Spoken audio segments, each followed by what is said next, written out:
नमस्कार, मैं हूं हरिशंकर व्यास। सेंट्रल हॉल में आपका स्वागत है।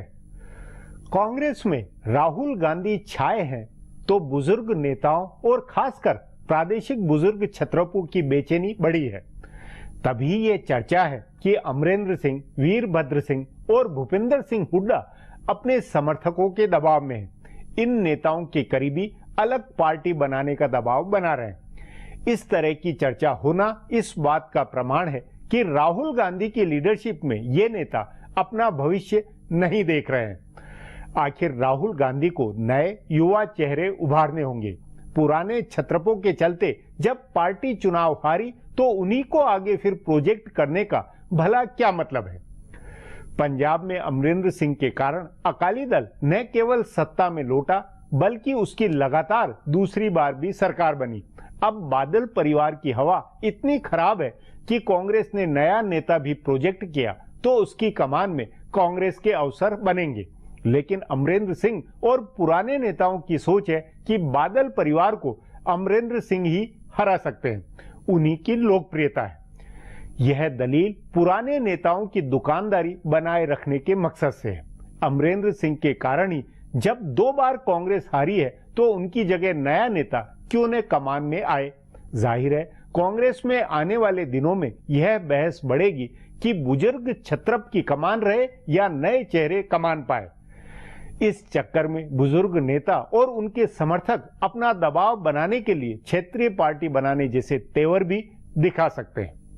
आज इस पर चर्चा है, मगर उससे पहले गपशप और खास सुर्खियां। शुरुआत सियासी गपशप से करते हैं।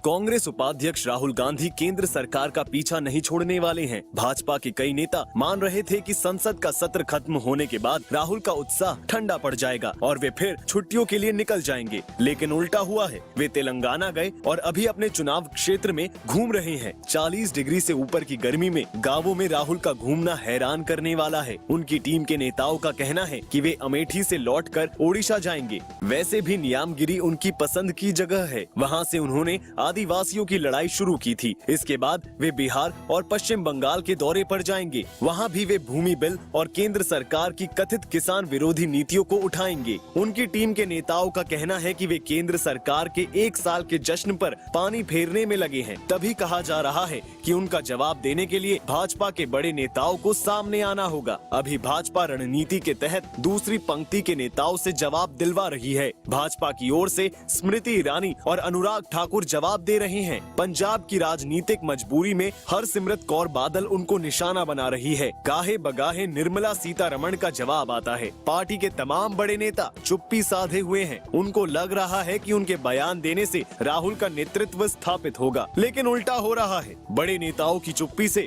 राहुल के आरोप स्थापित हो रहे हैं।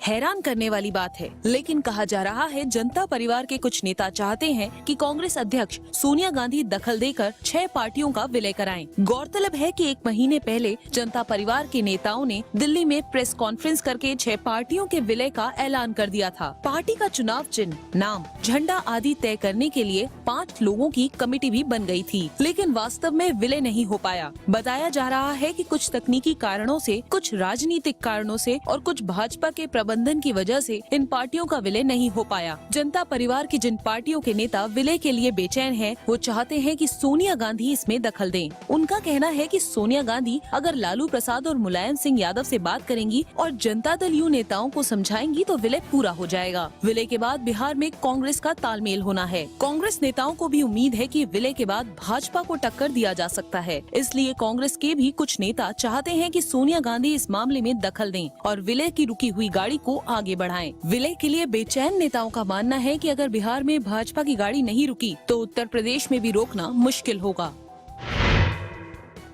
बिहार में भारतीय जनता पार्टी की सहयोगी पार्टियां बेचैन हैं। लोक जनशक्ति पार्टी के नेता रामविलास पासवान ने पिछले 1 महीने में 2 बार बयान दिया कि वे मुख्यमंत्री पद के लिए भाजपा के घोषित उम्मीदवार का समर्थन करेंगे। उन्होंने बेटे चिराग पासवान के साथ प्रेस कॉन्फ्रेंस करके ये भी कहा कि बिहार में उनकी पार्टी एनडीए की जीत सुनिश्चित करेगी। उन्होंने दूसरी सहयोगी राष्ट्रीय लोक समता पार्टी के नेता उपेंद्र कुशवाहा के साथ बैठक करके सीटों का एक फॉर्मूला भी बना लिया है। इसी तरह ये दोनों नेता विधान परिषद की सीटों के तालमेल का फॉर्मूला भी बना रहे हैं। भाजपा की ओर से लोजपा को 3 और रालोसपा को 1 सीट देने की बात है, लेकिन ये दोनों नेता कम से कम 1 सीट और बढ़ाने की कोशिश में हैं। असल में इन दोनों पार्टियों के सद्भाव का कारण जीतन राम मांझी और पप्पू यादव की पार्टी है। मांझी ने हिंदुस्तानी आवाम मोर्चा और पप्पू यादव ने जन अधिकार मोर्चा बना लिया है। मांझी दक्षिण बिहार खासकर गया के इलाके में असर रखते हैं, तो पप्पू यादव का कोशी व सीमांचल के इलाके में मजबूत आधार है। ये दोनों भी भाजपा के साथ तालमेल करना चाहते हैं। अगर इनसे भाजपा की बातचीत होती है तो लोजपा और रालोसपा की सीटें कम होंगी। सो इनकी कोशिश एनडीए के पुराने गठबंधन को बनाए रखने की है। दोनों पार्टियों के एकाध नेताओं को छोड़कर बाकी नेता चाहते हैं कि मांझी और पप्पू यादव अलग ही लड़ें।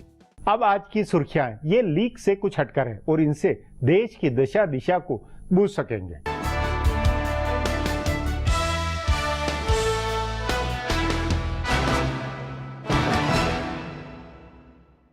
उद्योग जगत की जानी मानी हस्ती किरण मजूमदार शॉ ने कांग्रेस उपाध्यक्ष राहुल गांधी को निशाना बनाया है। उन्होंने राहुल गांधी के सूट पहनने के मुद्दे को तूल देने के लिए राहुल गांधी की आलोचना की है और सीधा हमला करते हुए कहा कि वे ओछी राजनीति कर रहे हैं। राहुल पर बचकानी राजनीति का आरोप लगाते हुए किरण मजूमदार शॉ ने कहा है कि वे ऐसी बयानबाजी कर रहे हैं जिसकी जरूरत नहीं थी। गौरतलब है कि राहुल गांधी करीब 2 महीने की छुट्टी से लौटने के बाद लगातार मोदी सरकार को निशाना बना रहे हैं और आरोप लगा रहे हैं कि ये सरकार कॉर्पोरेट के लिए काम कर रही है। इसके लिए राहुल की आलोचना करते हुए किरण मजूमदार शॉ ने कहा कि इस समय देश को विकास की जरूरत है और ऐसे में ऐसी बचकानी बयानबाजी नहीं करनी चाहिए। उन्होंने कहा कि वे राहुल की किसी बात से सहमत नहीं हैं और राहुल को ऐसे आरोप प्रत्यारोप नहीं करना चाहिए। उन्होंने कहा कि यह बहुत निराशाजनक है कि कांग्रेस ने जीएसटी और भूमि बिल पर अड़ंगा लगाया। शॉ ने कांग्रेस पर विकास विरोधी रुख अपनाने का आरोप लगाते हुए कहा कि जीएसटी और भूमि बिल के विरोध से उसका पाखंड उजागर हो गया है। यह पहला मौका है जब किसी उद्योगपति ने इस अंदाज में किसी राजनीतिक दल और नेता को निशाना बनाया है।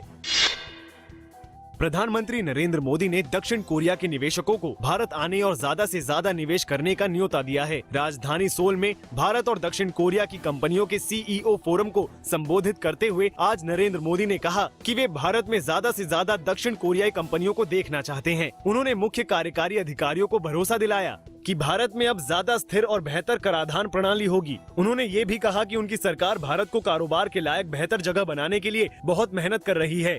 उन्होंने कहा कि कारोबार के रास्ते में आने वाली बाधाओं पर वे खुद नजर रख रहे हैं। मोदी ने दावा किया कि उनकी सरकार ने पिछले 1 साल में दुनिया भर में राजनीति, सुशासन और आर्थिकी के क्षेत्र में भारत को नई जगह दिलाई है। इस मौके पर दक्षिण कोरिया की राष्ट्रपति पार्क ग्यून हो ने मोदी की आर्थिक नीतियों को मोदिनोमिक्स का नाम देते हुए कहा कि मोदिनोमिक्स और दक्षिण कोरिया की आर्थिक नीतियों से साझा तौर पर विश्व आर्थिकी को ऊपर उठाया जा सकता है।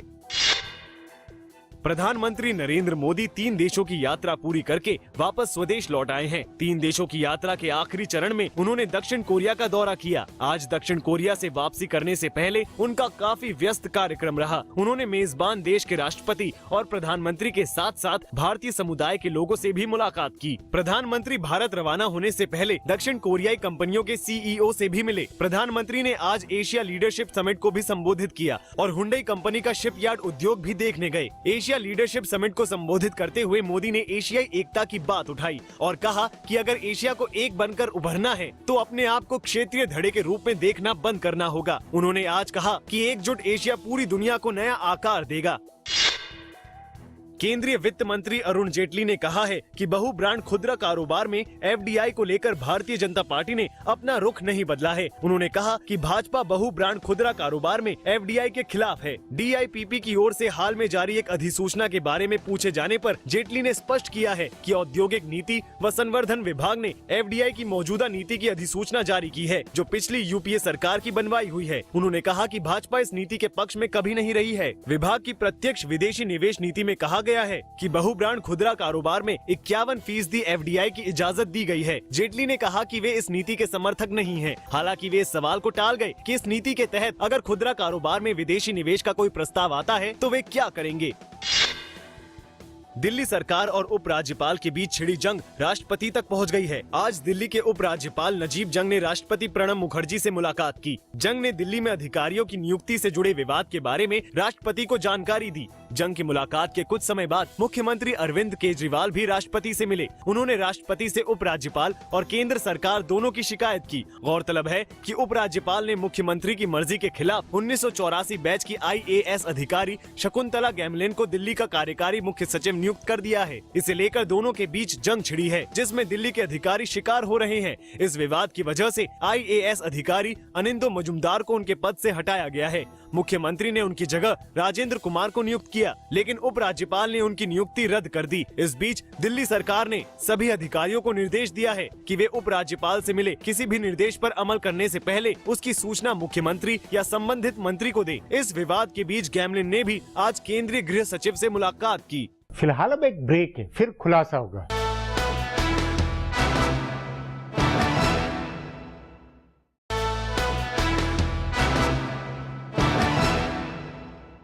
हिमाचल प्रदेश के मुख्यमंत्री वीरभद्र सिंह कांग्रेस के सर्वाधिक बुजुर्ग नेता है।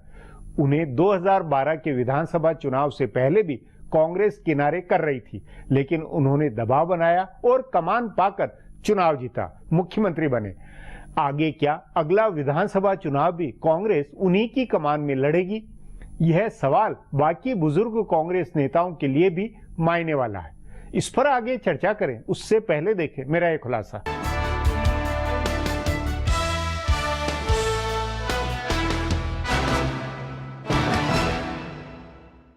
कांग्रेस में राहुल गांधी की सक्रियता और उनके साथ काम कर रही युवा टीम के कारण पार्टी के कई बुजुर्ग नेता परेशान हैं। इन नेताओं ने अपनी तरफ से इस बात में कोई कसर नहीं छोड़ी है कि राहुल गांधी को अभी कांग्रेस का अध्यक्ष नहीं बनाया जाए। ये नेता चाहते हैं कि सोनिया गांधी ही कमान में रहें, लेकिन उनको पता है कि वे ज्यादा समय तक राहुल गांधी को नहीं रोक सकते हैं। तभी यह चर्चा हो रही है कि कई प्रादेशिक छत्रप अलग पार्टी बनाने पर विचार कर रहे हैं। पंजाब, हरियाणा और हिमाचल में छत्रप नेताओं के अलग होने की चर्चा है। पंजाब के पूर्व मुख्यमंत्री कैप्टन अमरिंदर सिंह तमाम दबावों के बावजूद प्रदेश अध्यक्ष पद से प्रताप सिंह बाजवा को नहीं हटवा पा रहे हैं। कैप्टन बनाम बाजवा की लड़ाई में समझौते का जो फॉर्मूला बन रहा है वह भी ये है कि कोई तीसरा व्यक्ति कमान संभाले जो इन दोनों में से किसी खेमे का नहीं हो। कैप्टन इसके लिए तैयार नहीं है। उनको लग रहा है कि इस बार अकाली दल की सरकार के खिलाफ माहौल है और अकाली भाजपा का तालमेल भी बिगड़ा है, इसलिए उनकी कमान में कांग्रेस जीत सकती है। लेकिन 70 साल के ऊपर के कैप्टन की जगह राहुल गांधी की रणनीति में नहीं बन रही है। तभी चर्चा है कि वह अलग पार्टी बना सकते हैं। इसी तरह हरियाणा में कहा जा रहा है कि राहुल गांधी इन दिनों रणदीप सुरजेवाला को ज्यादा तरजीह दे रहे हैं और उनकी योजना में सुरजेवाला भविष्य के नेता हैं। सो भूपेंद्र सिंह हुड्डा के लिए मुश्किल हो रही है। हुड्डा की विरोधी रही किरण चौधरी को कांग्रेस विधायक दल का नेता बना दिया गया है, इसलिए हुड्डा भी परेशान हैं और उनके भी अलग रास्ता देखने की खबर है। वैसे भी हरियाणा में कांग्रेस के छत्रपों के अलग होकर पार्टी बनाने का इतिहास रहा है। बंशीलाल और भजनलाल इसकी मिसाल हैं। हिमाचल प्रदेश में मुख्यमंत्री वीरभद्र सिंह भी राहुल की कमान में काम करने को लेकर परेशान हैं, लेकिन उन्होंने खुद ही ऐलान किया है कि वे अगला चुनाव नहीं लड़ेंगे, लेकिन वे अपनी पत्नी और बेटे को राजनीति में स्थापित रखना चाहते हैं। कांग्रेस का नया नेतृत्व आने से उनको दिक्कत हो रही है, इसलिए उनके समर्थक भी चाहते हैं कि वे अलग पार्टी बनाएं, लेकिन वे अभी दुविधा में हैं। असल में इन तीनों छत्रपों का अपना जनाधार है, इसलिए वे इस तरह के जोखिम लेने के बारे में सोच सकते हैं। पिछले ही दिनों तमिलनाडु में जीके वासन ने कांग्रेस से अलग होकर अपने पिता की पार्टी को फिर से जीवित किया है, लेकिन जिन नेताओं के पास जनाधार नहीं है और किसी खास समुदाय का समर्थन नहीं है, वे भी राहुल के नेतृत्व में असहज महसूस कर रहे हैं। राहुल की टीम से जुड़े युवा नेताओं को छोड़ दे तो बाकी पुराने नेता असहज और असुरक्षित महसूस कर रहे हैं, खासकर ऐसे नेता जिन्होंने राहुल गांधी की नेतृत्व क्षमता पर सवाल उठाए थे और सोनिया गांधी के ही अध्यक्ष बने रहने की वकालत की थी। यह कांग्रेस के अंदर नेतृत्व परिवर्तन को लेकर चल रहे संक्रमण का संकेत है, इसलिए कांग्रेस में परिवार के प्रति निष्ठावान नेता इसे बहुत अस्वाभाविक नहीं मान रहे हैं। उनका मानना है कि राहुल गांधी एक बार अध्यक्ष बन जाएं तो अपने आप चीजें ठीक हो जाएंगी। अब एक ब्रेक है, उसके बाद कांग्रेस के बुजुर्ग नेताओं की बेचैनी पर चर्चा करेंगे।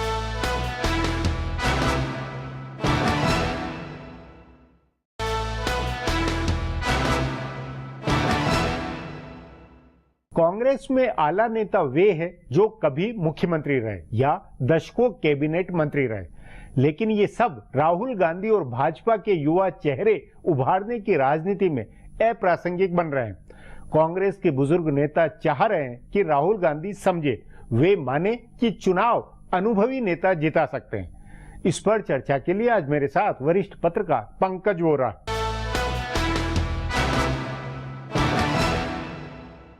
पंकज जी, क्या सचमुच में आपको लगता है कि वीरभद्र सिंह, अमरिंदर सिंह और भूपिंदर सिंह हुड्डा ये राहुल गांधी की जो कमान बनने वाली है उसके लिए दिक्कत पैदा करेंगे? वो एक क्षेत्रीय दल के नाते उनके समर्थक कोई दबाव बना सकते हैं?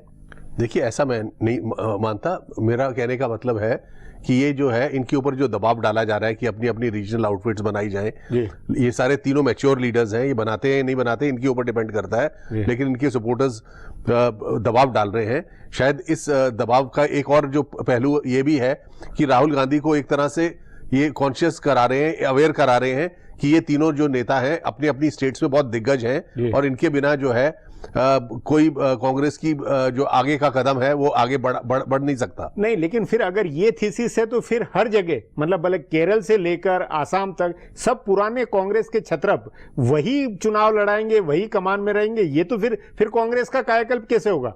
देखिए, ये मैं नहीं कह रहा कि कांग्रेस का कायाकल्प होने के लिए सोनिया जी को नीचे अपना स्टेप डाउन करना चाहिए और सोनिया जी के आसपास जो लोग हैं उनको भी स्टेप डाउन करना चाहिए। उन्हीं के कारण जो कांग्रेस की जो एक तरह से जो इस वक्त दशा है वो इसी कारण से है। जैसे बिहार में नॉन स्टार्टर है, तो बिहार में क्यों नॉन स्टार्टर है? अभी तो सोनिया जी अध्यक्ष है, तो जो है कि इन सबको स्टेप डाउन करना चाहिए। लेकिन हर स्टेट के अंदर लीडर्स अभी भी हैं, मौजूद हैं, जो कांग्रेस के लीडर्स हैं, और वो जो है कि उनका अपने चाहे वो सीनियर्स हो, उनका फायदा राहुल गांधी को उठाना चाहिए कि वो राहुल गांधी अगर उनका फायदा उठाएंगे तो राहुल गांधी खुद ही उससे मजबूत होंगे। नहीं, जैसे पंकज जी, अमरिंदर सिंह के कारण कांग्रेस वहां 2 बार हारी, पहली बार अकाली दोबारा भी रिपीट हुई, और अब वो कहते हैं कि नहीं, मैं लोकप्रिय ज्यादा हूं, मैं ही, क्योंकि बादल परिवार अलोकप्रिय हो रहा है, बहुत बुरी तरह लोग, जनता नाराज है, तो वो उस स्थिति का फायदा उठाकर अपने आप को लोकप्रिय बता रहे हैं। देखिए, ऐसा है कि जो पिछली बार 2 बार कांग्रेस हारी है उसके कारण अमरिंदर सिंह अकेला कारण नहीं था। कांग्रेस में जिस तरह से टिकटें बांटी गई थी, जिस तरह से पूरी ऑर्गेनाइजेशन को मतलब कि ऑर्गेनाइज किया गया था इलेक्शन को, बहुत सारे कारण थे।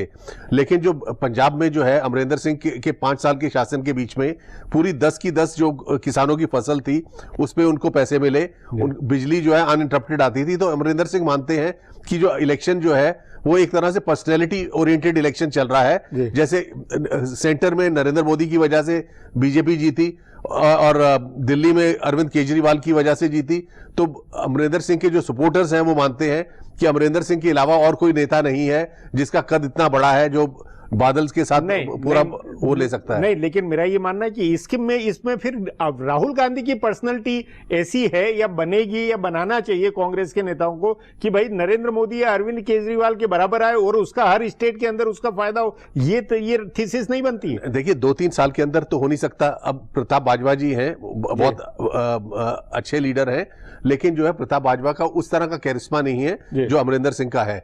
अब ये धुरी का इलेक्शन जो कांग्रेस हारी है, 37,000 से ऊपर वोटों से हारी है असेंबली इलेक्शन, ये सिद्ध करता है कि कांग्रेस के खिलाफ अभी भी ग्राउंड लेवल पे बहुत ज्यादा एक तरह से एंटी कांग्रेस फीलिंग है। वो अमरिंदर के कारण ही ठीक हो सकता है, ये थीसिस बनती है। देखिए, मैं मानता हूं कि अमरिंदर सिंह जो है, मतलब कि जो है, मेरा ऐसा मानना है कि अमरिंदर सिंह इस वक्त जो कांग्रेस के लीडर्स हैं पंजाब में, उनमें सबसे ऊंचा कद है।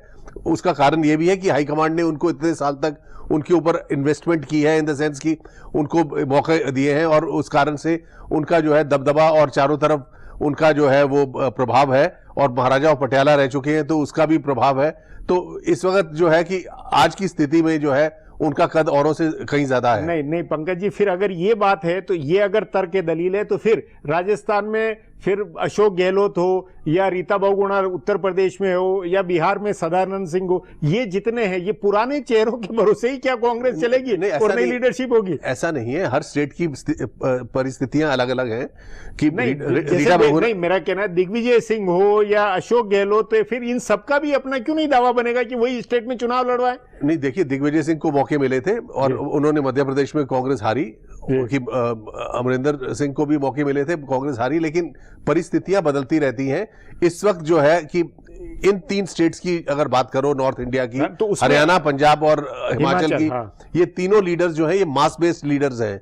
नहीं, पर आपके अनुसार 2012 का चुनाव में भी वीरभद्र की बहुत उम्र थी, अब भी क्या आगे भी कांग्रेस को हिमाचल प्रदेश में वीरभद्र के बूते ही चुनाव लड़ना होगा? देखिए, जो 2012 का चुनाव जीता गया था, हाँ। वो कांग्रेस ने नहीं जीता था, वो चुनाव बन गया था वीरभद्र वर्सेस बीजेपी। और वीरभद्र जो है उस वक्त इस तरह की स्पेकुलेशन थी कि वीरभद्र जो है एनसीपी में ना चले जाए, और जो है कि उन्होंने चुनाव लड़ा। तो मतलब कि इसमें कोई दो राय नहीं है कि 1962 से लेके अब तक वो कांग्रेस के सबसे या पॉलिटिकल सीन में इस वक्त सबसे सीनियर मोस्ट लीडर है। तो कांग्रेस इसके अंदर क्यों नहीं एक मार्गदर्शक वाली, जैसे बीजेपी तीसरी पीढ़ी को ला रही है और कांग्रेस में फार्मूला अभी भी ये है कि नहीं, जो पुरानी पीढ़ी है वही चलती रहे, तो ये बहुत दोनों पार्टियों में बहुत भारी अंतर नहीं हो जाएगा? कांग्रेस को मौका मिला था, कांग्रेस अब भी कर सकती है कि वीरभद्र के बाद जो है अगर टॉलेस्ट लीडर हिमाचल से इस आज की तारीख में है, यंगर जनरेशन में, वो आनंद शर्मा है। आनंद शर्मा राजस्थान से मेंबर ऑफ पार्लियामेंट है और deputy leader of opposition Rajya Sabha में है। उनको अगर मौका दें, उनको ग्रूम करें, तो अगर वो स्टेट पॉलिटिक्स करने के लिए तैयार हो तो हो सकता है। लेकिन कौल सिंह या कोई और जो इस वक्त मौजूदा हिमाचल में जो लीडर है, वो वीरभद्र की टक्कर में कहीं आगे पीछे नहीं आता। मतलब ये कि कांग्रेस के अंदर भी परसेप्शन के आधार पर कि जो काडर के बीच में, कार्यकर्ताओं के बीच में और एक जनता में, उसके आधार पर जो स्थापित नेता है उन्हीं को चलाया जाए, ये एक दलील मजबूती इसके साथ बन रही है। नहीं, ऐसा नहीं है। आप क्योंकि परिस्थिति इस तरह की है कि इस्टेब्लिश लीडर्स को लेकर आपको आगे चलना है और आगे चल के आपको और लीडर्स को डेवलप करना है, ग्रूम करना है, तो आप कर सकते हो। पर इनकी छत्र छाया में फिर वापस नहीं, इनकी छत्र छाया में नहीं, कि इस वक्त इन सबकी पोजीशन ऐसी है, इन 3 लीडर्स की, कि इनको इग्नोर नहीं किया जा सकता। कि बाकी स्टेट्स में जो है कि आपको विकल्प है, ऑल्टरनेटिव्स हैं, और जो है कि जहां छत्रप का विकल्प नहीं वहां वही पुरानी चलेंगे, ऐसा लगता है। और ये जो है ये कांग्रेसमैन है, आफ्टर ऑल कांग्रेस के लीडर्स हैं। कोई राहुल गांधी भी कांग्रेस में है। कांग्रेस को अगर मजबूत करना है तो इन्हीं के पास इसका आंसर है। जी पंकज जी, बातचीत को यही समाप्त करेंगे। प्रोग्राम में आने के लिए बहुत बहुत धन्यवाद। हमारा प्रोग्राम अब यही खत्म होता है, मुझे इजाजत दीजिए, कल फिर मिलेंगे इसी चैनल पर इसी समय।